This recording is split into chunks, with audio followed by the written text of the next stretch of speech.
My name is Mark Alcala. I'm the producing director for Artes de la Rosa at the Rosemarine Theater. Artes de la Rosa is located in Fort Worth, Texas.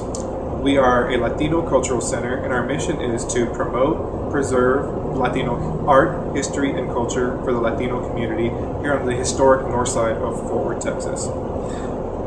As producing director, it is my responsibility to contract local and regional artists to present here for our various events at the Rosemarine Theater. We also are home to a gallery called the Artes de la Rosa Art Gallery. We also showcase local visual artists, local up-and-coming artists in our Fort Worth ISD high schools, many artists from around the DFW region as well. It is my responsibility to work with our various committees. We have a programming committee and a gallery committee.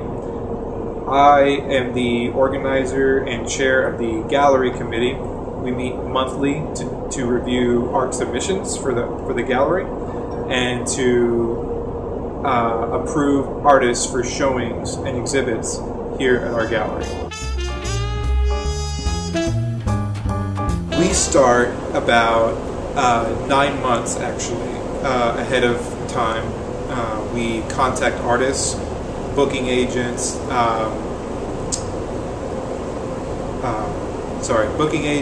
or if the artist is also their own booking agent, we just work directly with the artist. We start negotiations with fees, and then we issue contracts, preferably 9 months before the event. 9 months, of course, is a minimum time frame. We prefer more than 9 months if possible.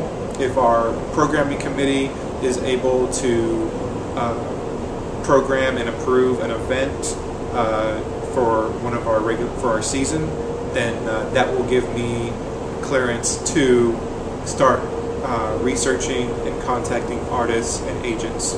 So once a deal is negotiated, I then submit the contract to the artist or the agent. With negotiating in terms of artist fees and contract fees, I prefer to get a feel for that particular artist and their agent, if they do have one, and I prefer the artist or agent to first present me with a fee or a usual performance rate. If the fee is outside of our budgeted program, then we then start looking for outside sponsorship. If we can't, then we try to work out another negotiation, another arrangement with the artist in terms of either allowing that artist, working out a marketing arrangement usually. So especially if an artist is not well known, we can say, if you are able to perform for us at a discounted rate, we can heavily promote you, your artwork,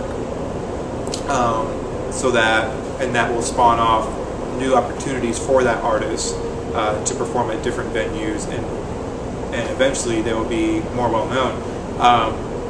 And that's the same with pretty much any artist. That goes for visual artists as well. With our art gallery, we don't, as of yet, charge a fee for showing in our gallery for visual artists, and it is strictly a public gallery, not a private gallery. So, and we also do not take a commission on artwork sales at this time. There have been proposals for changes to that policy, but we are currently in negotiations, and our programming committee and our board are looking at possible changes to those policies. our artistic director is mainly in charge of what we call blocking the calendar.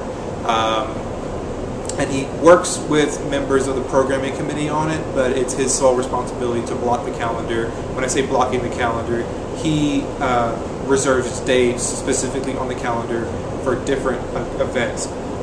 Specifically on the calendar, he may say we want a dance event during this month, and then next month we'll have a music event, a cinema event, or one of our outdoor festivals. So we don't, at that time when he does that, just so that we have a variety of art in a season, when he blocks the calendar for a season, he will get a good variety of different events into the calendar.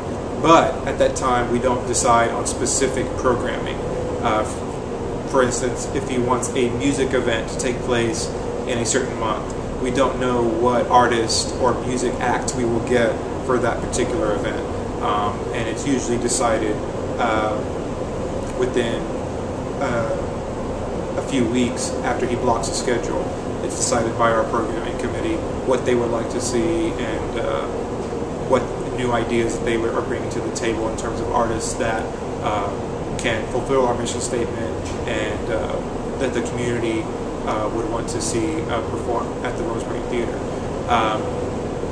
So the calendar is mainly blocked by the artistic director, and I'm in charge of contacting the artists and putting them into those blocked calendar dates and making sure that it fulfills the vision of the artistic director and the programming committee collectively. Rentals in our venue are, it varies with rentals in terms of, especially the way it's handled with our calendar. Some rentals, when a renter contacts me, they may want to rent a date just 2 weeks in advance, 2 weeks ahead of the time that they contact me, 2 weeks after the time that they contact me. Or it could be, I've seen a renter contact me wanting to reserve a date 18 months ahead of time. So it's very fluid. It changes a lot from renter to renter.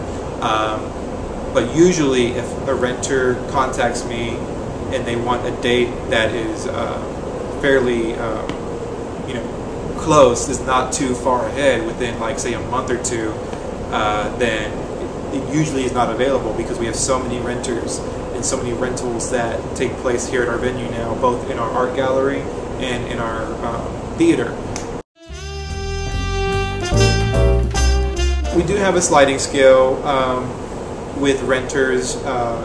We can offer rentals at a discounted rate if the renter has recurring rentals. Currently, the biggest source of rental revenue is from a faith-based organization and who hold a church service in our theater every Sunday morning, and we charge them a monthly fee as opposed to a daily, hourly, or weekly rate, and it is much more cost effective for them than our regular hourly rate. And then we also, for some renters who do annual events, we do have many. We do have many music organizations, and we have also the Fort Worth Opera, Fort Worth Symphony, who come almost every holiday season to perform holiday music events or theater events here on our stage. So we do give them a very good discounted rate, and it varies. We definitely have to look at numbers.